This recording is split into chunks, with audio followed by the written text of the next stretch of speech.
देश को विभाजित करने वाली सोच कांग्रेस पार्टी को ही विभाजित करने लगी है। भाजपा कांगड़ा चंबा से लोकसभा प्रत्याशी राजीव भारद्वाज ने कहा, कांग्रेस के पास देश के लिए कोई मिशन नहीं है। उनके पास पार्टी के भीतर केवल भ्रम, विरोधाभास और विभाजन है, जो अब कांग्रेस को ही विभाजित करने लगा है। उन्होंने इंडी गठबंधन नेताओं के लिए कहा कि उनकी सोच विभाजनकारी है। यह जब एक साथ होते हैं तो तीन बुराइयां साथ होती हैं।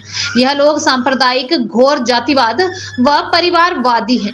ऐसे लोग देश बांट सकते हैं, लेकिन देश को आगे नहीं ले जा सकते। राजीव भारद्वाज ने आरक्षण को लेकर कांग्रेस को घेरा और कहा कि अंबेडकर नहीं होते तो नेहरू SC/ST को आरक्षण नहीं मिलने देते।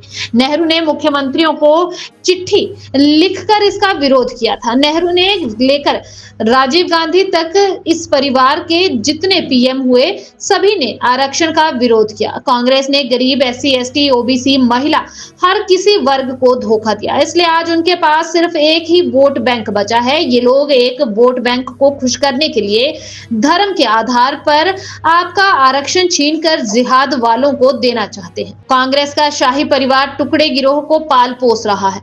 राजीव भारद्वाज ने कहा कि कांग्रेस ने देश के 60 साल बर्बाद कर दिए। उन्होंने अपना सारा ध्यान एक परिवार को आगे बढ़ाने पर लगा दिया। कांग्रेस व उनके साथियों ने देश के 60 साल बर्बाद कर दिए, 3-4 पीढ़ियों का जीवन तबाह कर दिया।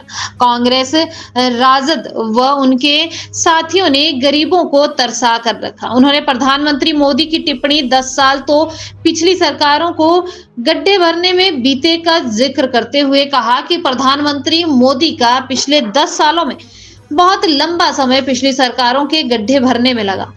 लालू का नाम लिए बिना कहा कि एक इंसान जिसको अदालत ने चोरी के जुर्म में सजा दी, बीमारी के कारण जमानत मिली, उसके घर जाकर बढ़िया खाना पकाकर खाने की फुर्सत है, लेकिन अयोध्या जाने का समय नहीं है।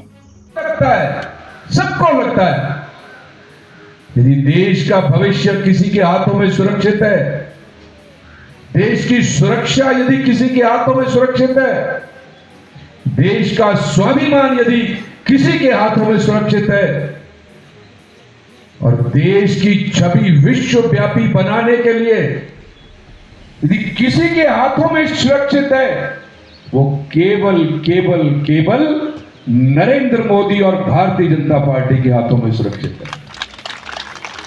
ये जनता को विश्वास है, इसलिए हर कोई चाहता है नरेंद्र भाई मोदी इस देश के प्रधानमंत्री बने। उन्होंने काम भी ऐसे किए। उन्होंने वादा किया था कि मेरी सरकार गांव और गरीब के प्रति समर्पित सरकार होगी। 10 वर्ष देश के प्रधानमंत्री बने हुए हो गए। अब किसी योजना को उठाकर देख लें, आप किसी योजना की समीक्षा करके देख लें, किसी योजना की समीक्षा कर लें, आप पाएंगे नरेंद्र मोदी की हर योजना की विकास की गंगा गांव, गरीब और किसान के दरवाजे तक पहुंचती है। इसलिए आपको विश्वास है नरेंद्र भाई मोदी के ऊपर।